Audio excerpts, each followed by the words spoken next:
Tiago, servo de Deus e do Senhor Jesus Cristo, às 12 tribos que se encontram na dispersão, saudações. Meus irmãos, tende por motivo de toda alegria por passardes por várias provações, sabendo que a provação da vossa fé, uma vez confirmada, produz perseverança. Ora, a perseverança deve ter ação completa, para que sejais perfeitos e íntegros, em nada deficientes.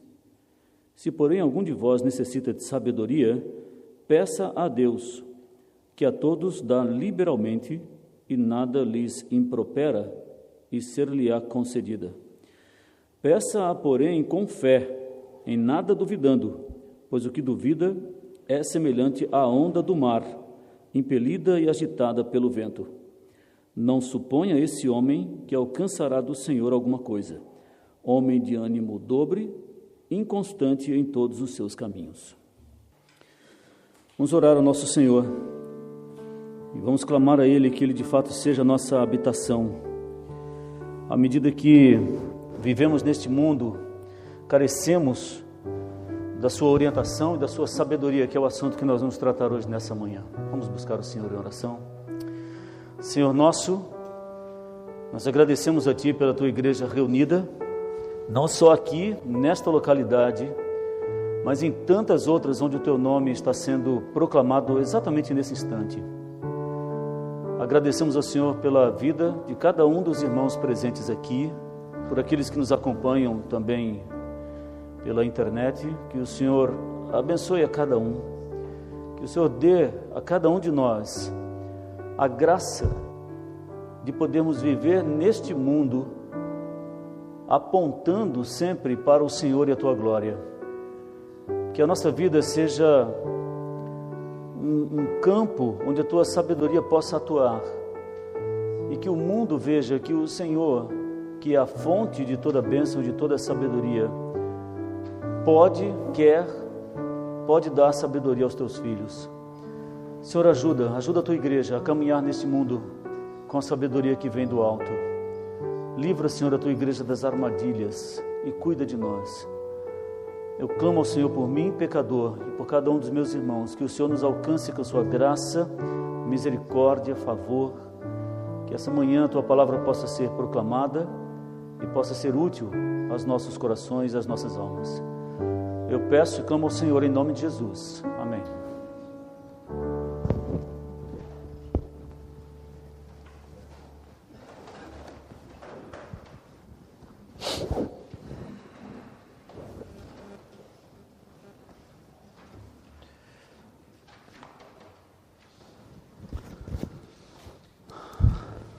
Uma alegria estar aqui nesse púlpito, onde minha família e eu temos sido abençoados, temos sido alimentados, não só pela pregação da palavra, mas também pela comunhão que a Igreja da Lapa tem. Agradeço muito a Deus por essa oportunidade. Sei é tenso, isso aqui é tenso, irmãos. É tenso. O pastor Felipe, quando orávamos no começo, ele falou que já me ouviu falar sobre os livros. Eu falei para ele, falar sobre os livros é muito fácil, pregar não, pregar é uma luta. Martin Lloyd Jones, ele dizia que pregar é lutar com Deus, e não é fácil não, é pesada. Mas faço isso com alegria, com a noção da responsabilidade, com a noção de quem eu sou e da necessidade que eu tenho do meu Deus. O título do sermão dessa manhã é Se lhe falta sabedoria. E o texto, como eu disse, é Tiago 1:5. Tiago, quando escreveu essa carta, irmãos, ele escreve aos crentes que estavam dispersos. Tinham sido espalhados por causa da perseguição, por causa do nome de Cristo. Fico pensando como deveria ser viver nessa época, né? De uma hora para outra, nós somos proibidos de nos reunir. Nós experimentamos um pouquinho disso durante 2 meses e foi horrível. Tem gente que gostou, mas eu duvido um pouco da fé desses. Mas os crentes, de fato, foi agoniante a gente não ver os irmãos. Não está sendo fácil, essas máscaras são horrorosas, por mais que não sejam bonitinhas e tudo, mas não tem jeito, é feio. falta-nos aquela comunhão plena, mas ainda assim estamos juntos, isso é maravilhoso. Agora imagina na época de Tiago, você de uma hora para outra não só não poder se reunir na sua igreja, mas não poder nem sequer viver na sua cidade, ter que sair do seu lugar. De uma hora para outra você está fora da sua família, você está fora da sua igreja, do convívio dos irmãos na fé, dos seus amigos, da sua escola, seja lá do que for, do seu trabalho, e esses irmãos estão sofrendo por causa do nome de Cristo. E Tiago então escreve essa carta é como uma carta circular, né? Ele faz uma referência aqui às 12 tribos que se encontram na dispersão. Quando ele se refere às 12 tribos, irmãos, ele está querendo dizer o corpo de Cristo na terra. As 12 tribos representam a totalidade do povo de Deus, é uma referência a Israel, mas como ele faz referência a Israel no Novo Testamento, nós depreendemos que ele faz uma referência a todo e qualquer filho de Deus nessa terra, inclusive a mim e a você que estamos hoje nesse culto aqui e os que estão nos acompanhando online. Então ele escreve essa carta para ajudar os crentes dispersos a vencerem as provações pelas quais eles estavam sofrendo, e para buscar ao mesmo tempo em que passavam pelas provações, um daqueles que deveria ser um dos maiores alvos da nossa vida, que é a maturidade cristã. Meu irmão, minha irmã, não é fácil viver sob perseguição, não é fácil viver sob falsas acusações. Eu fiz uma referência na primeira mensagem sobre a dificuldade que os irmãos viviam, os cristãos viviam no primeiro século. Muitas acusações falsas, falavam de tudo dos cristãos, né? Falavam que eles sacrificavam pessoas, que eles comiam a carne do outro, não entendiam nada, era aquilo tudo muito confuso, era tudo muito novo, era tudo muito difícil, era pesado. Ora, se hoje já é difícil, nós compartilhamos num dos cultos aqui de oração a história do Enes, um rapaz turco. Está sofrendo lá, está sofrendo, ele foi alcançado pela graça do Senhor, mas a família o rejeitou. Tem uma irmã brasileira no processo que ela foi visitá-lo lá e ela passou por perigos, assim, problemas. E ele não pode proclamar a sua fé em Cristo, porque um dos membros da família, o tio dele, ele é um ativista mesmo da fé muçulmana e é perigoso aquilo. Nós aqui, irmãos, nós não sabemos viver sob uma provação tremenda, nós não vivemos nesse contexto, a gente tem alguma dificuldade para entender tudo isso. Mas uma coisa é certa, quando nós vamos para a história vai dizer que é no contexto das dificuldades que a igreja cresce e amadurece. É incrível. Aliás, o contrário eu posso afirmar. A igreja, quando passa por momentos assim muito calmos, muito tranquilos, normalmente o resultado disso é um grupo de crentes imaturos, inconstantes e ignorantes quanto às questões da vida e da morte. Irmãos, como é triste ver uma comunidade cristã sem maturidade.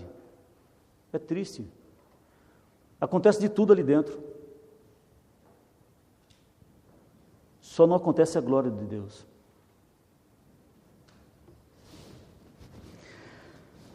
Então aqui, Tiago vai falar sobre o objetivo das provações em nossas vidas. Nós podemos ver nesse trecho dos versículos 2 a 4, eu vou ler novamente, os irmãos acompanhem. Meus irmãos, tende por motivo de toda alegria o passardes por várias provações, sabendo que a aprovação da vossa fé, uma vez confirmada, produz perseverança. Ora, a perseverança deve ter ação completa, para que sejais perfeitos e íntegros, em nada deficientes. É um pouco assustador o texto. Perfeitos, íntegros, em nada deficientes. Aí eu olho para mim e falo, Senhor, tem misericórdia de mim. Mas a gente sabe que nós vivemos sob a ação do pecado, embora tenhamos sido resgatados pelo sangue do nosso Senhor, que é capaz de nos livrar da punição eterna. Nós vivemos ainda neste mundo. O termo aqui não se refere a não pecar de jeito nenhum, mas se refere a ter uma vida madura, de maturidade. Perfeição no sentido de entender o propósito de Deus para a sua vida e viver para a glória dele. Então, Tiago vai falar nessa sessão do objetivo das provações. E quando nós lemos Nós percebemos que Tiago aqui, ele levanta 4 questões a respeito das provações. A primeira questão é, as provações fazem parte da vida cristã. Não se preocupe, meu amado, se você ainda não passou por nenhuma provação nessa vida, você vai passar. Fica tranquilo em relação a isso, tá bem? Ela vem. Você não precisa correr atrás da provação, ela vem. Então, o primeiro ponto é isto: a fé, a provação faz parte da fé e da vida cristã. Segundo, as provações são variadas. Ele diz aqui, meus irmãos, têm por motivo de alegria passados por várias provações. Não pense você que é uma provação só e você já passou, foi aprovado e pronto, entrei, né? Não, é uma atrás da outra, e às vezes vem tudo ao mesmo tempo. Terceira coisa que Tiago ensina aqui é que as provações são passageiras. E aí, eu louvo ao meu Deus, porque isso não vai durar para sempre. Sabe esse problema que você está passando agora? Não vai durar para sempre. É bem certo que esse tempo de paz e tranquilidade que você está passando agora, também não vai durar para sempre, tá bem? Mas tudo é passageiro aqui, irmão. Vai passar. E a última coisa que Tiago ensina aqui nessa sessão é que as provações são pedagógicas. Irmão, se tem uma coisa que as provações têm servido para o nosso Deus, é para o nosso ensino. Não sei se eu me fiz entender, ficou esquisita a construção dessa frase. Mas se tem uma coisa que as provações são úteis para Deus, é que Ele as utiliza para nos ensinar coisas. Aliás, há muitas pessoas que passam pela vida e não aprendem. É impressionante, porque lhes falta sabedoria. Então, aqui no versículo 5, ele chega, finalmente, para mostrar aquilo que é a chave que nos ajuda a passar pelas provas da vida e crescer com elas, e a chave é sabedoria. Nós temos estudado aqui, meus irmãos, essa série intitulada Sabes, um estudo sobre discernimento, e nós temos visto que Deus trabalhou de uma forma espetacular na vida de Salomão. Deus visitou Salomão de uma forma milagrosa, fez uma pergunta para ele que confunde às vezes, né, quem não conhece a literatura cristã. Eu até penso que foi dali que saiu o Aladim. Lá no Brasil é Aladim. Acho que o sujeito que leu aquilo ali, ele falou, rapaz, isso aqui dá uma história boa, inventou o Aladim, não sei, o Aladim, enfim. É difícil entender aquilo, mas Deus agiu de forma especial na vida de Salomão, e Deus pode fazer isso de novo? Pode ser que aqui no meio de nós, Deus visite de forma milagrosa, num sonho ou sem sonho, e pergunte qual o seu desejo. Eu fico com medo disso. E você responde, Senhor, eu quero sabedoria.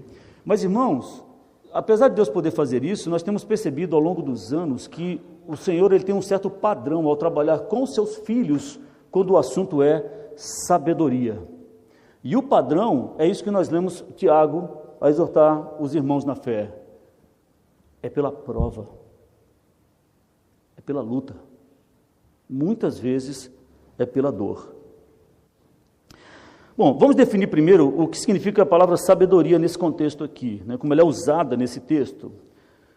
Embora nós sempre tenhamos muitas pessoas inteligentes convivendo conosco, nós não podemos nos enganar, sabedoria não é inteligência, uma coisa não é igual à outra. Eu vou tratar sobre isso um pouco mais tarde. Nós vemos que muitas pessoas inteligentes, muitas vezes, tomam decisões absolutamente tolas. E nesse tempo de pandemia, então, é que a gente vê cada uma, né? E eu estou falando do mundo todo. Cada dirigente aí que toma cada decisão maluca, né? São muito inteligentes, mas a sabedoria de Deus, meus irmãos, nos capacita a viver para a glória de Deus e para o bem das outras pessoas. É a sabedoria de Deus que nos permite ver e compreender a vida do ponto de vista dele. E aí é onde entra a nossa dificuldade, porque nós vivemos num mundo que nega o Senhor e, consequentemente, nega a sua sabedoria, e isso invade a nossa vida, coração, mente. Nós somos alimentados diariamente por um sistema que não tem nada a ver com a sabedoria do Senhor. Mas à medida que nós avançamos nas provações e provas da vida, especialmente quando passamos por sofrimento, a sabedoria de Deus vem e ela nos ensina, ela nos ajuda a tomar decisões certas, decisões corretas. Deixa eu fazer uma pergunta. Já houve algum tempo na sua vida em que você precisou de respostas para um problema específico que você estava a passar, mas parecia que você não conseguia ver a solução do problema? Ou então, mesmo se esforçando para desvendar as coisas, tentar entender, achar uma solução, parecia que a resposta para aquele problema não vinha de jeito nenhum. Tiago 1,5 promete, meus irmãos, isso é uma promessa, que se nós formos a Deus, quando precisarmos de sabedoria, Ele nos dará as respostas. O versículo diz, se porém algum de vós necessita de sabedoria, peça a Deus, e a promessa está aqui, que a todos dá liberalmente, nada lhes impropera. Essa palavra aqui, ela é traduzida na NVI como a todos dá livremente. No século 21, a tradução é até melhor, diz assim, peça sabedoria a Deus, que a concede livremente a todos, sem criticar, é o mais próximo daqui, né? Sem censura, e lhe será dada. Essa é a promessa maravilhosa. Peça a Deus, e Ele vai dar. Ora, se você já enfrentou algum tempo em que lhe faltou sabedoria, por exemplo, para lidar com suas finanças, tanto do aspecto positivo quanto negativo, lidar com suas dívidas, se já lhe faltou alguma vez sabedoria para reverter um declínio, por exemplo, se você é um homem de negócios, um declínio nos seus negócios, na sua empresa ou na sua atividade, qualquer que seja, se já lhe faltou sabedoria para resolver desafios referentes aos seus filhos, desafios referentes ao seu relacionamento com a sua esposa, com o seu marido, se já lhe faltou sabedoria para lidar com o seu chefe, com os seus colegas de trabalho, se já lhe faltou sabedoria para tomar uma decisão importante que pudesse mudar o seu futuro, e alguns de nós já passamos por essas, então a palavra necessita aqui em Tiago define perfeitamente quem é você. Meus irmãos, a palavra necessita aqui no versículo 5, ela vem de uma palavra grega que significa um déficit, uma falta, uma necessidade.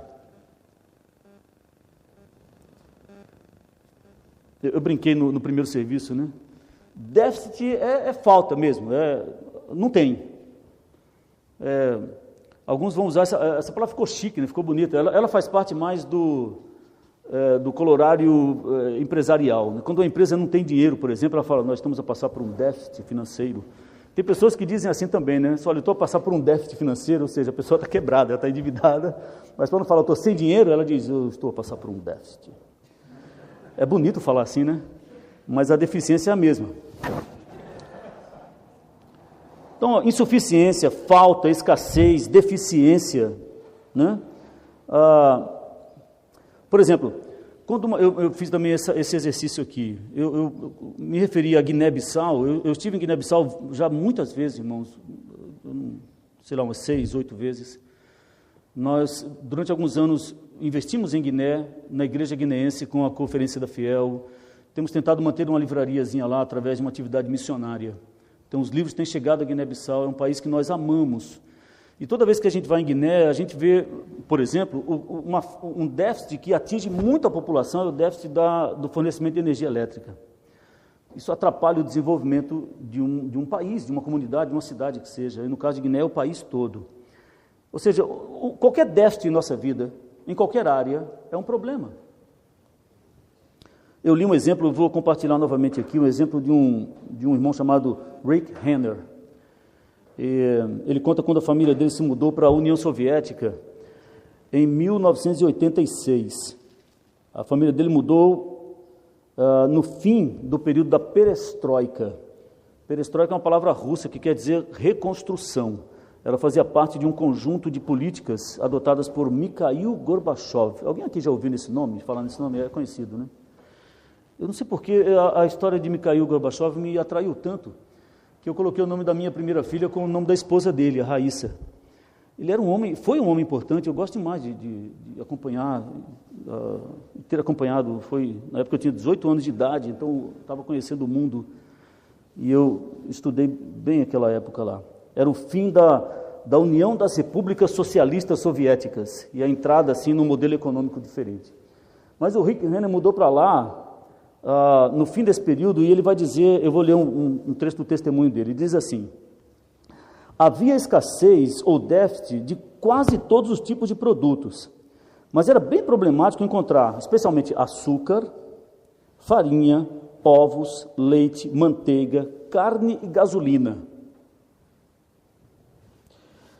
Procurávamos loja após loja, tentando achar aqueles produtos quase inexistentes, e se de repente esses itens se tornavam disponíveis, a notícia corria tão rapidamente pela cidade que as filas logo se formavam quase instantaneamente nas ruas e portas de lojas.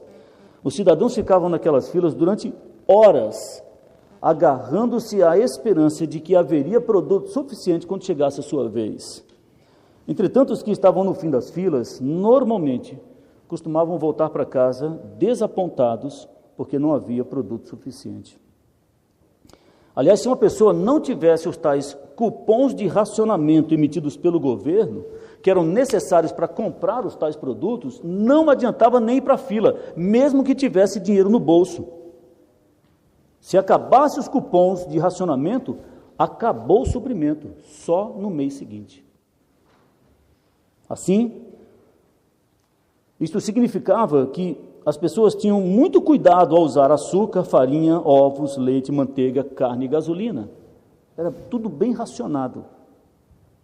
O sistema estava economicamente falido e a escassez ou déficit existentes eram tão abrangentes que afetava toda a nação. E ele encerra o testemunho dizendo assim: por experiência pessoal, posso dizer que esse tipo de escassez, quando existe, afeta grandemente a capacidade de uma pessoa existir e operar normalmente. Pela graça de Deus, irmãos, nós não sabemos o que é isso. E olha que estamos a passar por um período de crise, mas o Senhor tem sido gracioso conosco e não tem permitido que nós passemos por isso. Esses exemplos de escassez que eu dei aqui, de déficit, eles poderiam ser descritos pela mesma palavra que Tiago usou para necessita, aqui no versículo 5. Só que a necessidade que Tiago se refere aqui no versículo 5 não é de açúcar, farinha, ovos, leite, manteiga, carne ou gasolina. A necessidade que Tiago se refere aqui na sua carta, no versículo 5 aqui, é de sabedoria. Meus irmãos, falta de sabedoria é o tipo mais devastador de déficit que uma pessoa ou uma nação pode enfrentar. Porque a sabedoria, ela tem as respostas para as questões da vida. Ela tem as soluções, né? Ela traz os princípios necessários para a gente transformar as lutas que nós estamos passando em ensino, em aprendizagem, nesse caso, para que a gente possa amadurecer enquanto vivemos nesse mundo. Ora, uma pessoa que não tem sabedoria, ela sofre para resolver problemas com as suas finanças, para resolver problemas com seus relacionamentos com esposa, com filhos, com patrões, com colegas de trabalho, com a tomada de decisões. Então, quando a pessoa não tem sabedoria, ela sofre. Alguns paralisam até, não sabem o que fazer. O primeiro problema que aparece, ela trava. Ela não sabe o que fazer. A palavra sabedoria, nós já vimos várias vezes aqui, né? Vem do grego sofia, que é muita coisa, revelação, percepção especial, conhecimento, inteligência, pode ser traduzida de várias formas. Agora, como eu já disse aqui, irmão, sabedoria não é igual a inteligência. O fato de alguém ter um diploma universitário, por exemplo, não significa que ela tem sabedoria. Aliás, eu posso garantir para vocês que as universidades estão a formar muitos tolos. Gente intelectualmente brilhante, tem diploma espalhado pelas paredes da sua casa, o seu escritório está cheio de diplomas lá, a coisa mais linda. Mas ele é incapaz de tomar uma decisão correta na vida. Tem uma percepção infrutífera daquilo que significa viver. Alguns são extremamente tolos. Por outro lado, existem pessoas realistas que nunca tiveram a oportunidade de frequentar uma universidade, mas que possuem tanta sabedoria que a vida lhes vai bem. É incrível isso. Educação é importante, definitivamente é, mas não é sabedoria. A sabedoria verdadeira nós encontramos em Deus. É ela que nos orienta a fazer o que é certo. O homem tem estudo, mas Deus tem sabedoria. Guarde isso no seu coração. O homem tem estudo, mas Deus tem sabedoria.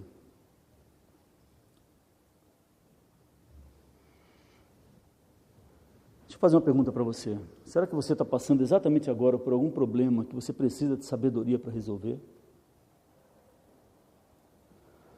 Será que esse problema que você está passando agora, você já tentou procurar as respostas pelas suas próprias forças, conhecimento, pelos seus diplomas, e a resposta não vem? Se a resposta é sim, meu irmão, é tempo de você obter uma boa dose de sabedoria que vem do alto. Clame ao Senhor. Clame ao Senhor. E de acordo com o que nós vemos aqui nos versículos de 6 a 8, nós podemos afirmar que o dom de Deus, ele está condicionado a um outro dom que é a fé. No versículo 6 nós lemos: peça, porém, com fé, em nada duvidando. E ele vai comparar uma pessoa que não tem fé suficiente para buscar o Senhor às ondas do mar, ou seja, uma inconstância e uma falta de governo das suas próprias ações, são impelidas pelo vento. Se o vento mandar para um lado, ela vai, se o vento mandar para o outro, ela vai. E isso não é definitivamente o que Deus quer para a minha e para a sua vida. O que o Senhor quer de mim e de você, meu irmão e minha irmã, é que nós sejamos constantes, que tenhamos a nossa fé baseada no Deus que é a fonte de toda a bênção, conforme nós cantamos aqui hoje. E é por isso que Tiago diz: se alguém de vós necessita de sabedoria, peça a Deus. Meu querido, não é automático. Aliás, não é místico, né? Tem uns que vão procurar sabedoria na meditação. Eu tenho alguma dificuldade com isso, né? Sabe tem uns que tem umas poses. Olha, para você ganhar sabedoria, você senta de um determinado jeito, você fecha os olhos, você faz um som.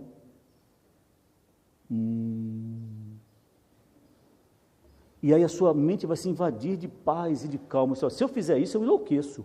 Isso não funciona para mim. A sabedoria vem de Deus. E Deus revelou a sua sabedoria na sua palavra. A sabedoria, ela vem de Deus de forma gratuita, Ele não censura, mas é necessário que você peça. Clame ao Senhor. Clame ao Senhor. Aliás, a palavra peça aqui, ela tem uma condicionante que é muito, muito interessante. Ela vem de outra palavra grega que ela descreve a figura de um pedinte. Sabe um pedinte? Uma pessoa que não tem nada, nada. Isso sou eu e você, irmão. O que nós temos nessa vida para oferecer a Deus? Quem foi o seu conselheiro? Algum de nós aqui? Então é interessante quando ele usa essa palavra. Há uma outra palavra na Bíblia, em grego, cuja tradução também é pedir, que não é essa. É engraçado, é interessante isso. A outra palavra em grego, que está na Bíblia traduzida por pedir, é um pedido assim de igual para igual. É quando uma pessoa do mesmo nível, um irmão pede uma coisa a outro irmão. Mas essa palavra aqui não. Essa palavra é de um pedinte para alguém superior, que é exatamente a nossa condição diante de Deus. E para encerrar, uma outra questão aqui que está no texto é: quando o Tiago diz para pedir a Deus, irmãos, ele não está sugerindo. Isso aqui não é uma sugestão. O tempo verbal aqui é imperativo. Se alguém tem falta de sabedoria, peça. Isso é uma ordem. Sabe por que eu e você às vezes sofremos muito nessa vida? Porque nós desobedecemos essa ordem. A gente acha que sabe resolver as nossas questões e nós não procuramos o Senhor. Não, pode deixar que eu sei, Senhor. Está tudo controlado.